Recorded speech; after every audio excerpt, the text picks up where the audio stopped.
네, 오늘은 기본으로 돌아갑시다는 제목으로 함께 말씀을 나누고자 합니다. 내가 정말 알아야 할 모든 것은 유치원에서 배웠다라고 하는 스타디셀러 책이 있습니다. 세상을 살아가는 데 있어서 필요한 모든 것은 이미 유치원에서 배웠다는 말입니다. 물론 저는 유치원을 안 나왔습니다. 유치원이 없었거든요. 근데 여러분 유치원 안 나오신 분들은 이미 초등학교 저학년 때 여러분 다 배운 줄로 믿습니다. 여러분 우리가 유치원이나 초등학교에서 배운 모든 것들은 다 뭐예요? 기초와 기본입니다.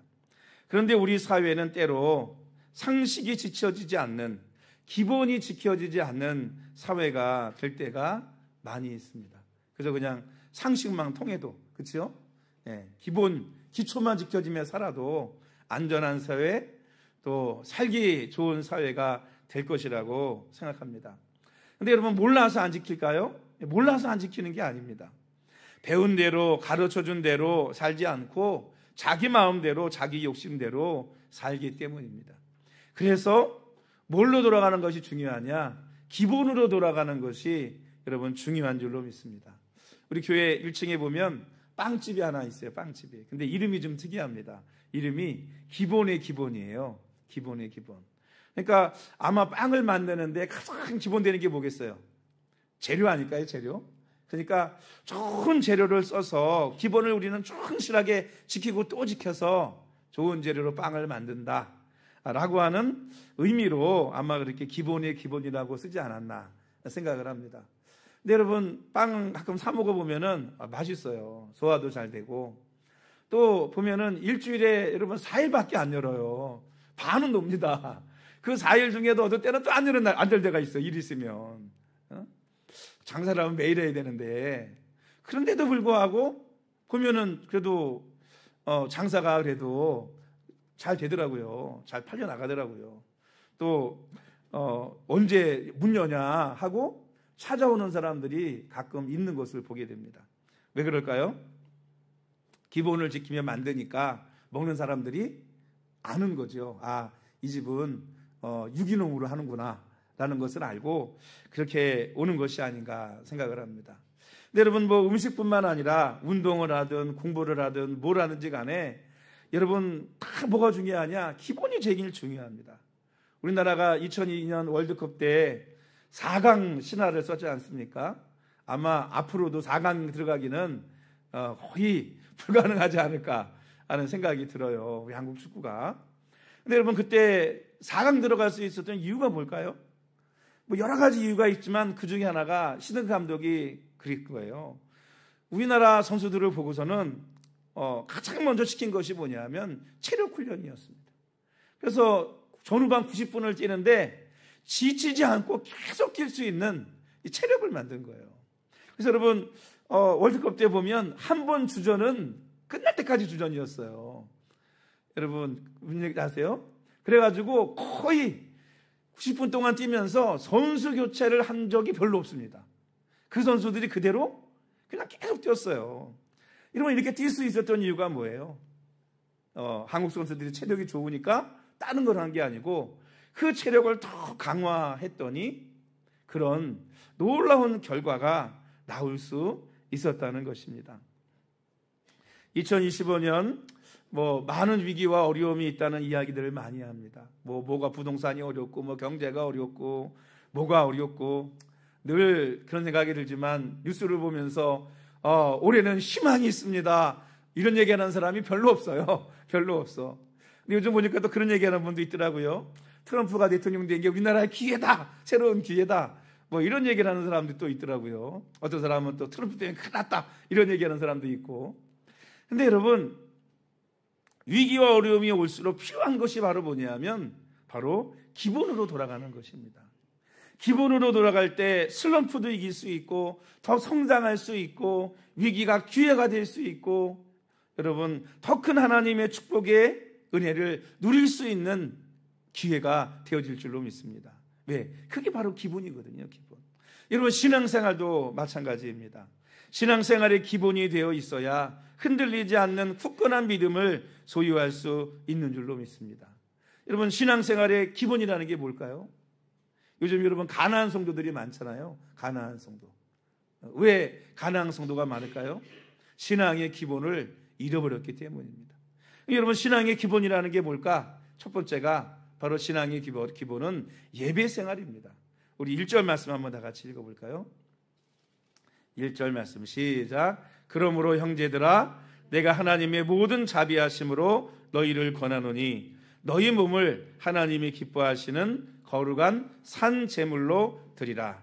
이는 너희가 드릴 영적 예배니라. 여러분, 주일날 아침만 되면 남편과 아내가 둘 중에 누가 교회를 갈 것인가를 의논하는 부부가 있었다고 합니다. 그래서 남편이 교회에 가면 아내는 쉬고, 아내가 교회 가면 남편이 쉬고, 대표로 한 사람만 교회를 출석을 했다는 거예요. 그런데 어느 날 남편이 꿈을 꾸었습니다. 죽어서 아내와 함께 천국에 갔는데 천국 문지기가 물었습니다. 당신들 부부 맞죠? 네, 우리는 부부입니다 라고 대답을 했더니 천국 문지기가 당신들 부부는 둘 중에 한 사람만 대표로 천국에 들어오시오 라고 말하더라는 것입니다. 남편은 정신이 퍼쩍 들어서 깨어보니까 꿈이었더래요.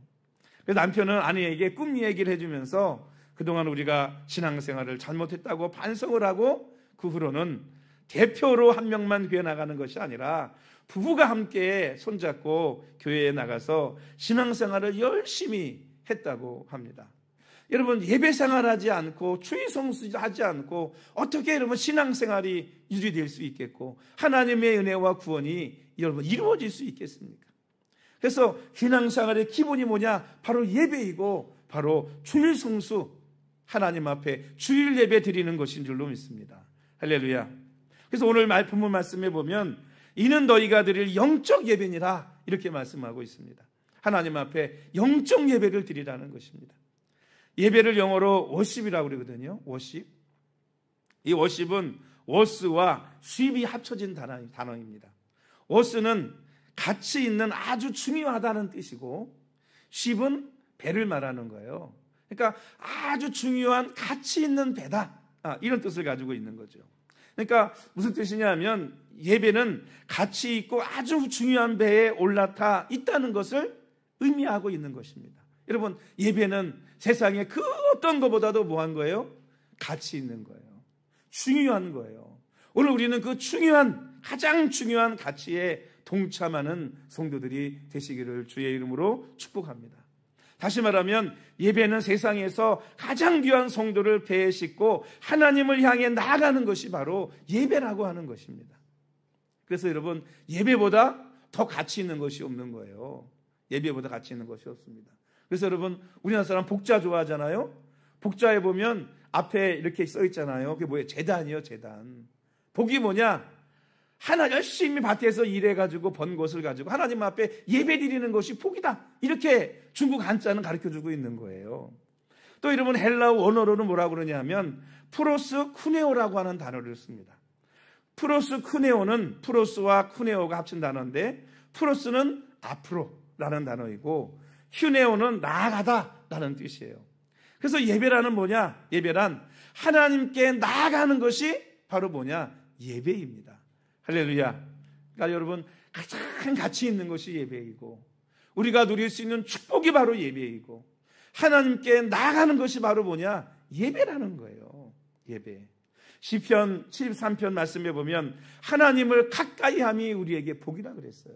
여러분, 하나님께 나아가는 것, 하나님께 가까이 가는 것, 하나님께 예배하는 것이 우리에게 은혜이고 우리에게 축복인 줄로 믿으시기를 주의 이름으로 축복합니다. 할렐루야. 여러분, 예배드리러 나오신 여러분들은 복받은 사람이에요. 옆 사람 얘기해 볼까요? 집사님은 복받은 사람입니다. 성도님은 복받은 사람입니다. 권사님은 복받은 사람입니다. 성도님은 복받은 사람입니다. 여러분, 복받은 사람인 줄로 믿습니다.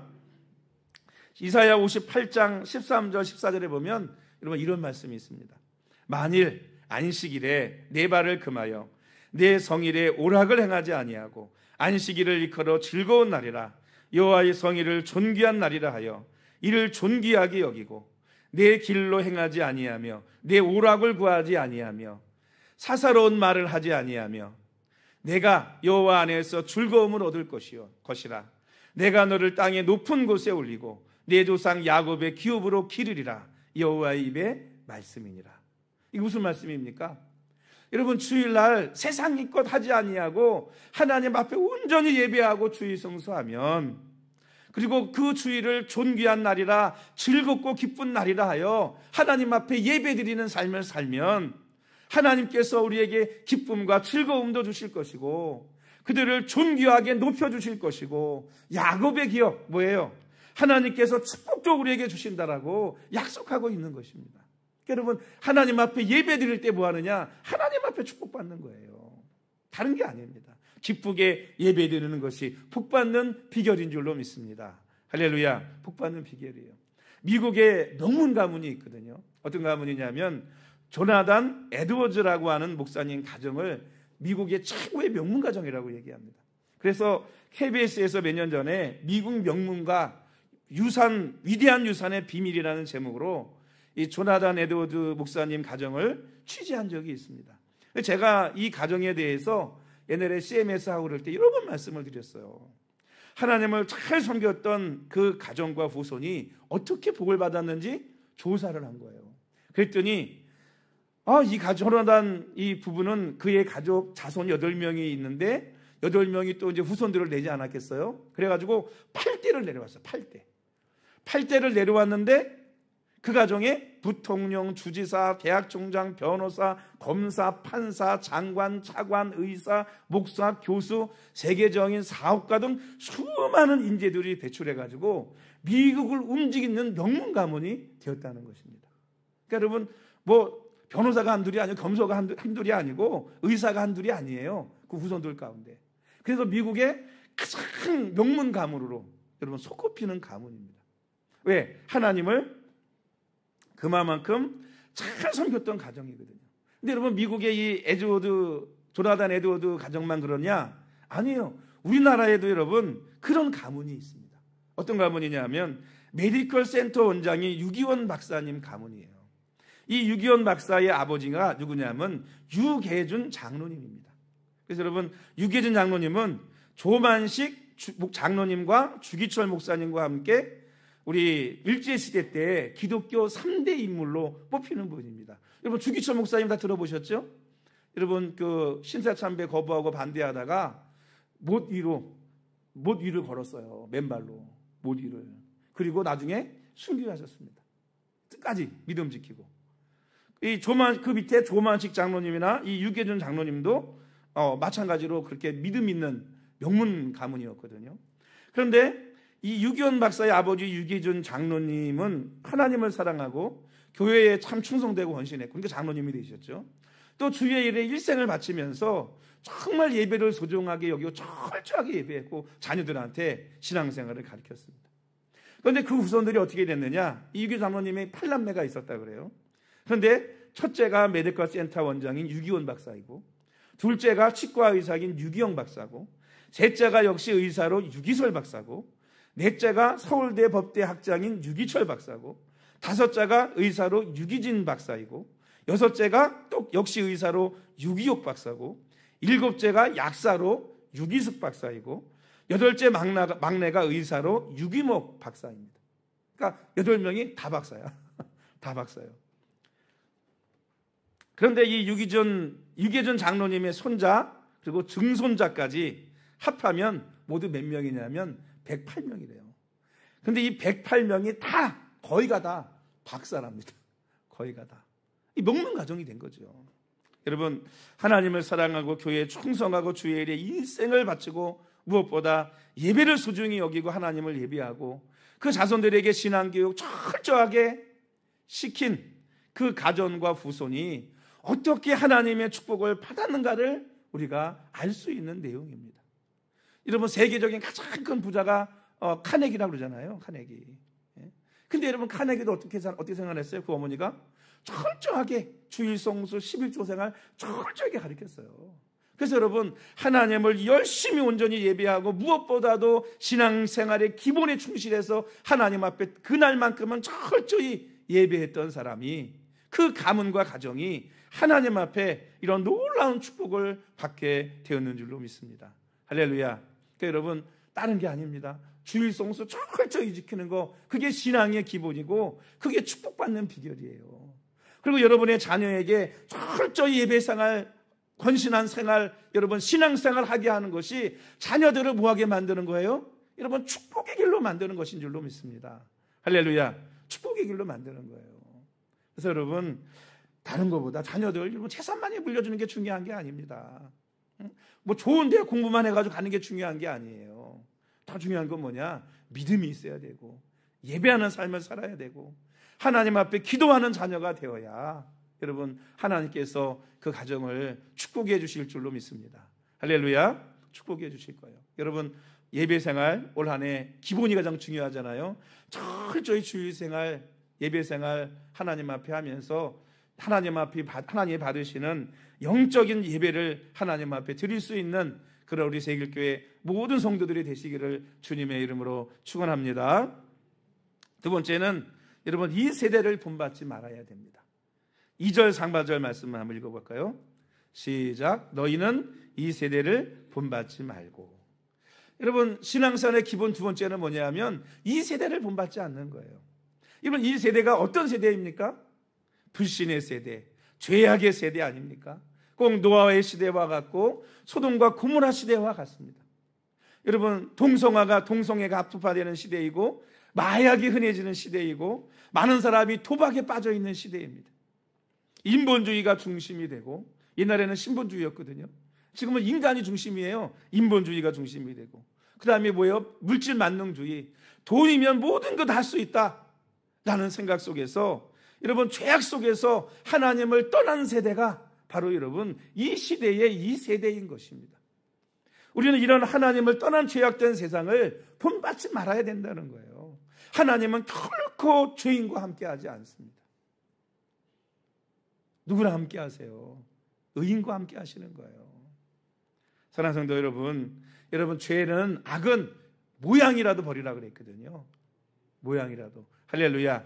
하나님 앞에 이 세대를 본받지 말고 우리의 생각과 사상과 중심이 하나님께 있고 성경에 있어야 될 줄로 믿습니다. 할렐루야. 세상 사람들이 이렇게 하니까 이게 잘못된 거 안 줄 알면서 따라하고 세상 사람들이 이것이 옳다고 그러니까 성경과 다른데 이것이 옳다고 생각하면 그게 이 세대를 본받는 거예요. 세상은 세상이고 우리의 기준은 여러분 하나님의 말씀이 우리의 기준인 줄로 믿습니다. 할렐루야. 그래서 이 세상을 본받지 않고 이 세상의 성난 파도에 휩쓸리지 않고 오늘 우리는 우리의 믿음과 신앙을 지키며 살아갈 수 있는 성도들이 되시기를 주의 이름으로 축복합니다. 우리는 이 세대를 본받지 말고 하나님의 말씀을 따라 예수님을 본받고 믿음의 선진들을 본받아 살아갈 수 있는 성도들이 되어야 될 줄로 믿습니다.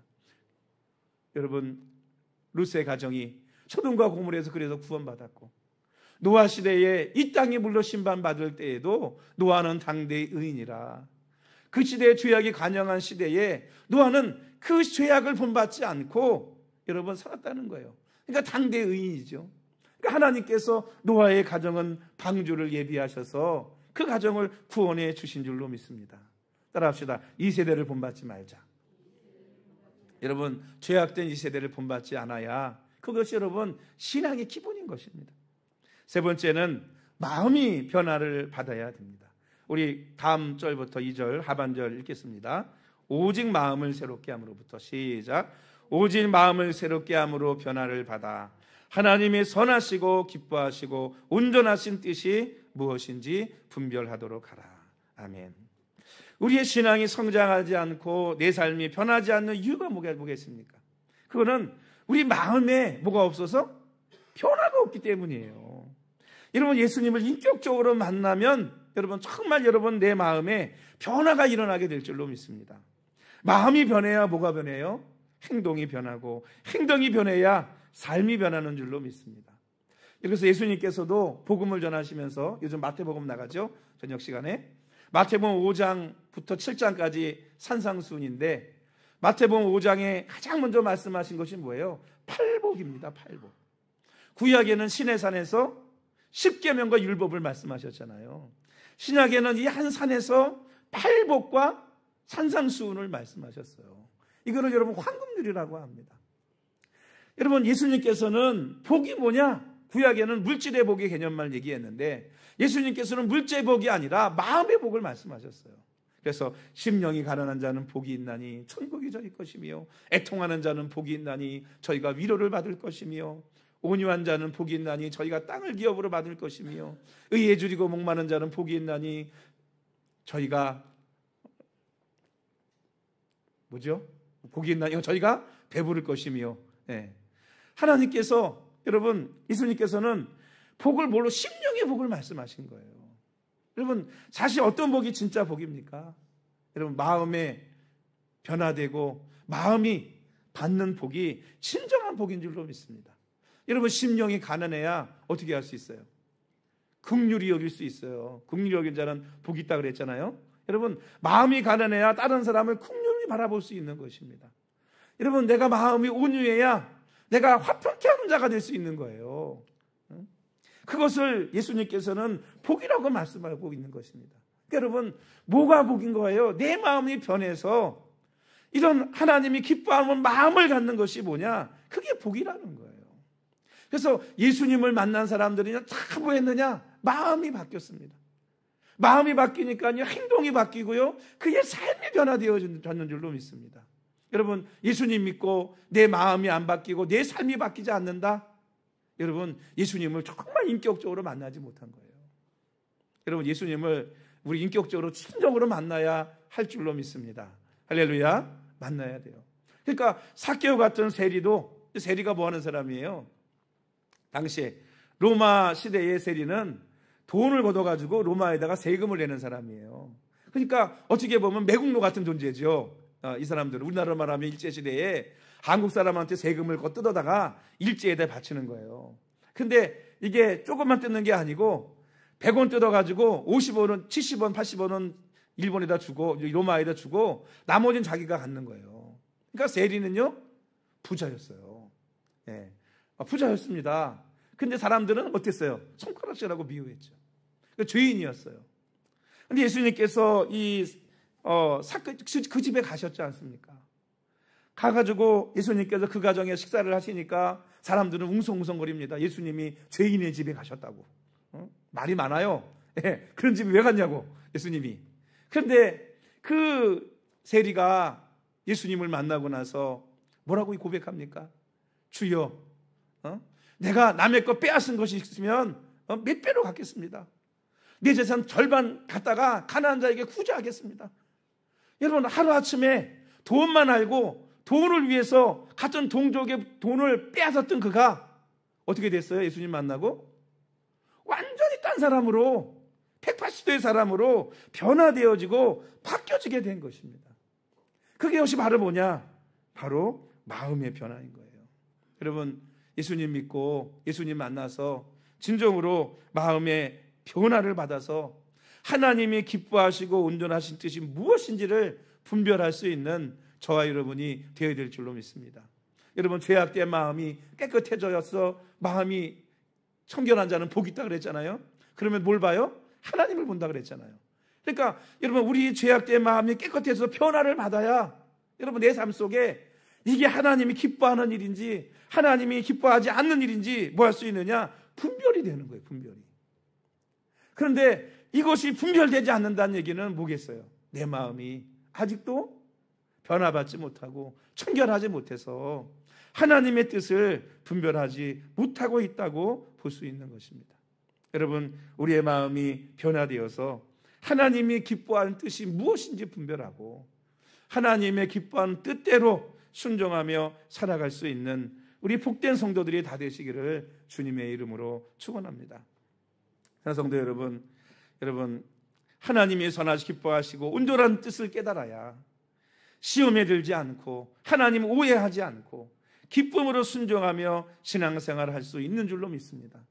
여러분, 신앙생활하는 것, 예배 드리는 것, 이것은 하나님께서 우리에게 주신 가장 큰 은혜이고 여러분 축복입니다.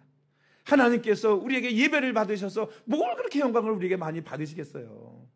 하나님이 우리에게 예배라고 말씀하시는 것은 하나님께서 우리에게 뭘 주시기 위해서, 은혜와 복을 주시기 위해서 예배하라고 말씀하시는 것입니다. 사랑하는 성도 여러분, 어떤 것이든 기본이 가장 중요하듯이 신앙생활도 기본이 가장 중요합니다. 예배는 기본 중에 기본이에요. 그러니까 여러분, 예배에 승리하시기를 주의 이름으로 축원합니다. 예배를 통해서 믿음을 가지고 이 세상을 본받지 말고 마음이 변화를 받아 하나님의 뜻을 깨닫고 하나님이 기뻐하는 뜻대로 순종하며 살아갈 수 있는 그런 우리 복된 성도들이 되시기를 주님의 이름으로 축원합니다. 여섯 나무 인사 해볼까요? 예배에 승리합시다. 예배는 축복입니다. 여러분, 축복받는 길인 줄로 믿습니다. 여러분, 바쁘다고 예배 안 드리고 교회 떠나갖고 있으면요, 복 받을까요? 안 되더라고. 그게 되는 것 같은데 안 돼. 여러분, 바쁘고 잘 된다고 자꾸 예배랑 멀어지면 여러분 금방은 되는 것 같아. 근데 좀만 지나가다 보면요, 이게 안 돼요. 근데 예배하다 보면, 예배 드리다 보면, 그리고 나아가다 보면 여러분 안 되는 것 같은데도 되어져 있고 얽혔던 것도 풀려져 있고 하나님께서 우리의 마음에 또 우리의 삶에 정말 평강과 은혜와 복으로 하나님이 축복해 주시고 채워주시는 놀라운 은혜가 있는 줄로 믿습니다. 여러분, 올 한 해 하나님 앞에 즐겁고 기쁘게, 이날은 존귀한 날이야, 이날은 복받는 날이야, 이 날이 우리에게 가장 가치 있는 날이야, 이 날을 하나님 앞에 온전히 예배하고 주의 성수하며 하나님 찬양하며 나아갈 수 있는 우리 모든 성도들이 되시기를 다시 한번 주님의 이름으로 축복합니다. 우리 기도하십니다.